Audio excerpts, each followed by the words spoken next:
This incident happened back in March of this year when I was working as a custodial helper at an elementary school. One of my tasks was to remove shoe scuffs from the floors using a tennis ball attached to a short stick.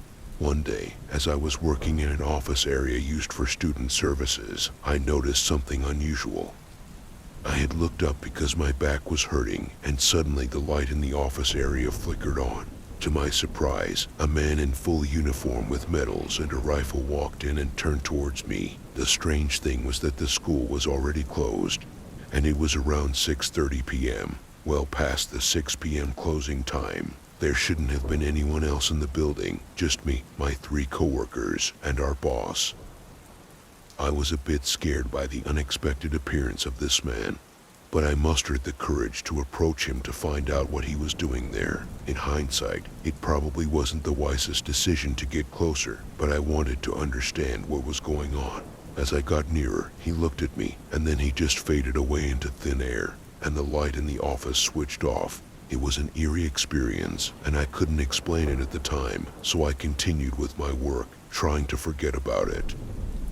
Later that evening, around 6:45 p.m., we had a quick meeting with our boss in the office. I almost told him about the strange encounter, but it slipped my mind. However, when I got home, I remembered it again, and curiosity got the best of me. I decided to do some research and discovered that the school was built on the site of an old military base. As I delved deeper into my investigation, I came across a photo of a man who looked strikingly similar to the one I saw, but slightly older. His name was Colonel Lewis. A few weeks passed, and I encountered him again, pacing up and down the school's halls. This time, I mustered the courage to ask if his name was Colonel Lewis, and he nodded affirmatively before fading away again. Eventually, I decided to quit my job, and unfortunately, I couldn't communicate with him further. However, on my way out, my boss shared a chilling story. He told me that the old principal had once seen a ghost running towards her, shouting angrily, "Get out, go leave right now." The very next day, she resigned from her position, shaken by the haunting experience. So, there you have it, my first eerie encounter with the mysterious ghost of Colonel Lewis at the elementary school. It's a story I won't soon forget, and it leaves me with an enduring sense of wonder about the supernatural world around us.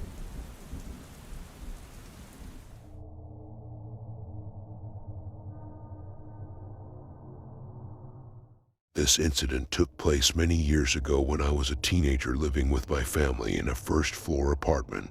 One particular night, as I lay in my bedroom with a window facing the backyard, I was startled by a deeply unsettling sound coming from outside. It can only be described as the eerie dragging of heavy metal chains over cobblestone, accompanied by irregular pauses. Initially, I thought it might be someone fooling around with a noisy metal shopping cart on the pavement. Too frightened to look out the window, I eventually drifted off to sleep. The following day, I set out to find that supposed shopping cart, but to my surprise, it was nowhere to be found. I brushed it off as a one-time occurrence, assuming it was nothing more than a passing oddity. However, the same inexplicable sound repeated itself night after night, always between the hours of 1 a.m. and 4 a.m. It seemed to confine itself to this specific window of time. If I managed to fall asleep before then, which I often did, I would have no encounters. The terror escalated as the sound persisted, now seemingly right outside my window, moving back and forth. The pauses in between the dragging noises were somehow even more unsettling than the sounds themselves.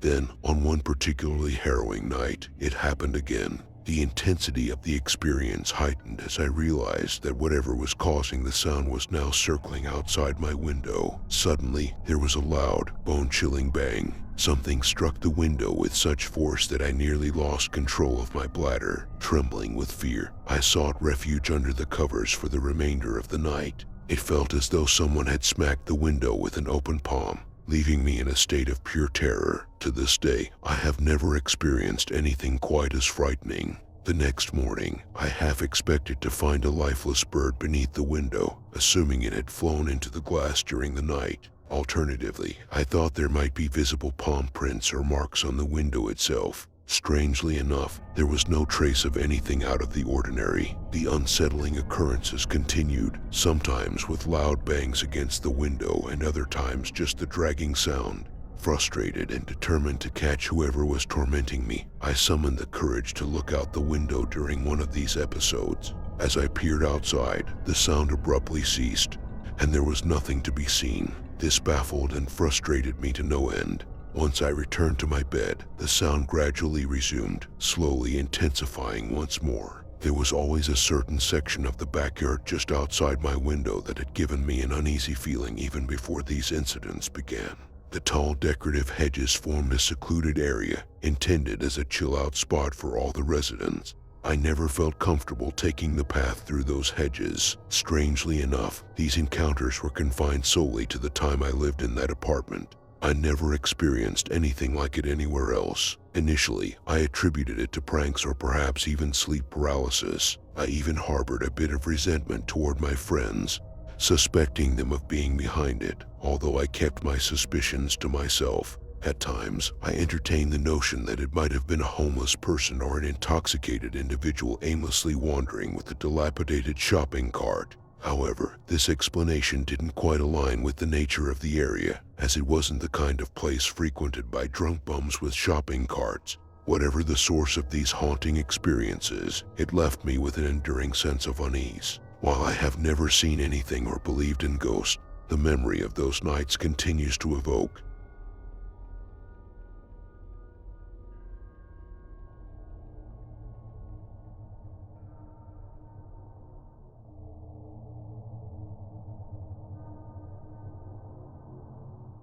A little over a year ago, my beloved grandfather was diagnosed with cancer. It was during the summertime when we received the news of his condition, multiple myeloma. Naturally, I shared the diagnosis with many people because he was my favorite extended family member, and I wanted everyone to be aware and offer their support. Despite the grim diagnosis, we remained hopeful. My grandfather was not only remarkably healthy for his age, but for anyone. Really, he had a green thumb and grew most of his own produce. He even participated in marathons well into his 80 seconds. He didn't show signs of lethargy or forgetfulness, and the hospital found no bone lesions. When he returned home from the hospital, he felt surprisingly good. I couldn't contain my optimism and eagerly shared the news of his progress and our hope for his recovery with everyone. Months passed, and he continued his routine visits to the doctor. He seemed to be doing fairly well, enjoying hikes and carrying on with his normal life. However, that's when the doctors discovered something new. I can't recall all the specifics, but either his cancer had transformed or it had been misdiagnosed initially. The new prognosis shattered our hopes, giving him a mere 6 months to live. I couldn't bear to break the news to anyone. Just a couple of weeks later, my grandfather entered hospice care. Except for my partner and one very close friend, I hadn't directly informed anyone about his deteriorating condition. I made some vague social media posts, so some people had a general idea. But one of my closest friends, who happened to be around 12 years older than me, had no social media presence and was too occupied with her own family, grad school, and career. Our social circles didn't overlap much since we had met at work, and she wasn't in touch with my other family members or friends. One day, my partner and I visited my grandfather in the hospice facility. Several aunts, uncles, and cousins were present, as it seemed like the end was near. We stayed by his side until late into the night and returned home just before midnight, exhausted. Around 12:30 or 1 in the morning, my sleep was abruptly interrupted by a phone call from my mom. She delivered the heartbreaking news that my grandpa had passed away. Tears streamed down my face as I cried myself back to sleep, still clutching my phone.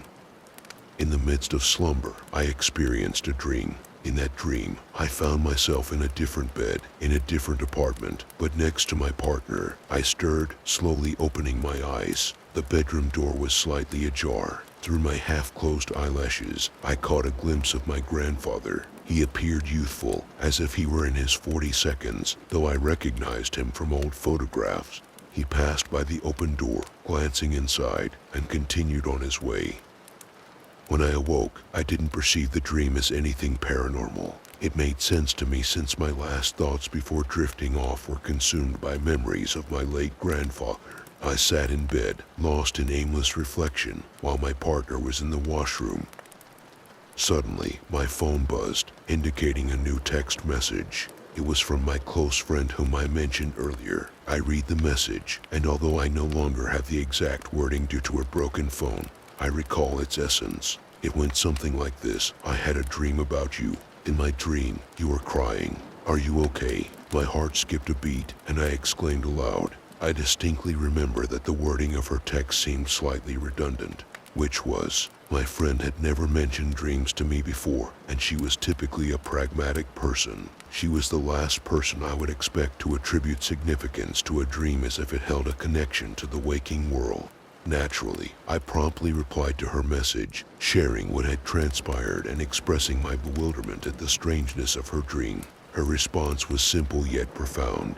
She suggested that our connection must run deep. It wasn't exactly a ghost story, but it held a fascination for me similar to the ghost stories that captivated me during my childhood. I often pondered how one could prove or disprove the existence of ghosts, and contemplated the most compelling experiences one could have. I concluded that an experience that conveyed true information to an unaware person, or even to myself, would be the most credible because it would be incredibly challenging to explain, especially when it involved information pertaining to someone who had passed away. Secretly, I had wished for something like this to happen, but I never shared this desire with my friend. I don't believe she was even aware of my belief in the paranormal. Of course, my friend knew about my grandfather's illness. Perhaps she had some inkling that he might only have a few months left, and that could explain why she had dreamt of me on the very night he passed away. However, the likelihood of such a connection seemed incredibly slim.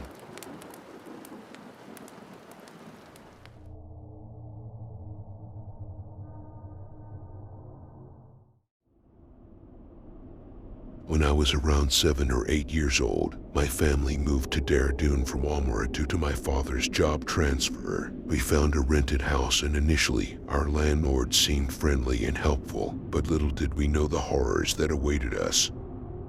After about a week of settling in, my mother started feeling uneasy in the house. Strange things began happening, like objects flying off shelves on their own. I remember one incident when a glass broke in my mother's hand, leaving a deep cut as if someone intentionally caused it. It was unnerving, to say the least. What made it even more bizarre was the behavior of our landlord's wife. She would act cordially towards my father, praising our family, but as soon as he left for work, she would approach my mother and suggest that we should leave as we were not welcome. It was a calculated attempt to drive a wedge between my parents.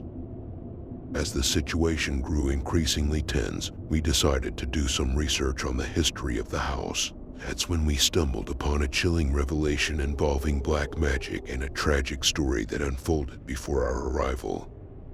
Apparently, there was another couple who had lived in the same house prior to us. The landlords had played the same manipulative games with them as they did with my parents. The constant psychological torment took its toll, leading to a major fight between the couple. Tragically, the wife succumbed to her despair and ended her life by setting herself on fire. The husband, under the influence of the landlord's wife's black magic, was so deeply manipulated that he stood by and watched his wife burn without making any attempt to save her. Unbeknownst to us, we had moved into a place tainted by tragedy and dark forces. As my mother and I experienced more supernatural occurrences, the paranormal activity became more apparent. I vividly remember seeing a Batman action figure appear in different places at night, even on my bed.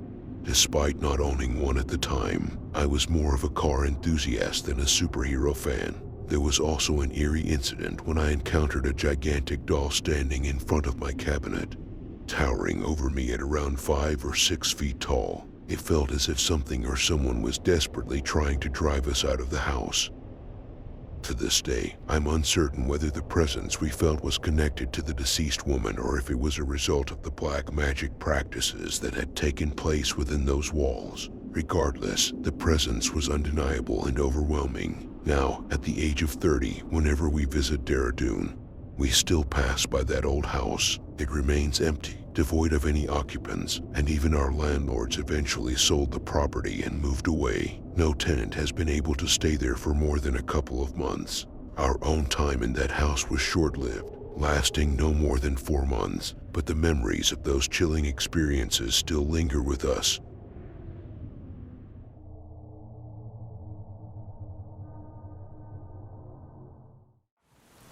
Ever since I moved into my apartment, I had a lingering sense that something was amiss. It didn't take long for unusual occurrences to begin. I distinctly remember waking up one morning at 5 a.m. and finding myself face to face with a figure standing before me. The figure stared intently at my son and me as we slept on the couch. Although it gave me a fright, I tried to rationalize it, attributing the encounter to my lifelong ability to perceive spirits. Perhaps it was merely a curious entity, intrigued by the newcomers in its domain.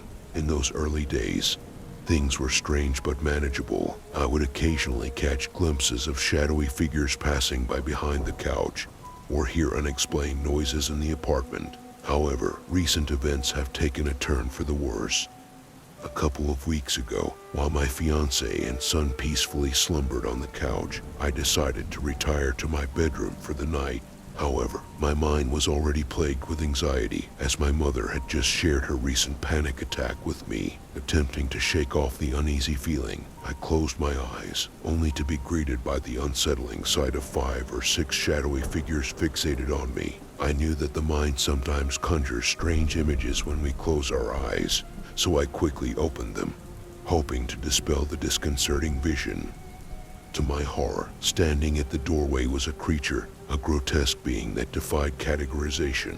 It possessed 2 spindly legs, a hunched posture, and long, floor-reaching arms. Strangely, I felt an unusual sense of calmness, yet simultaneously, I experienced a profound dissociation.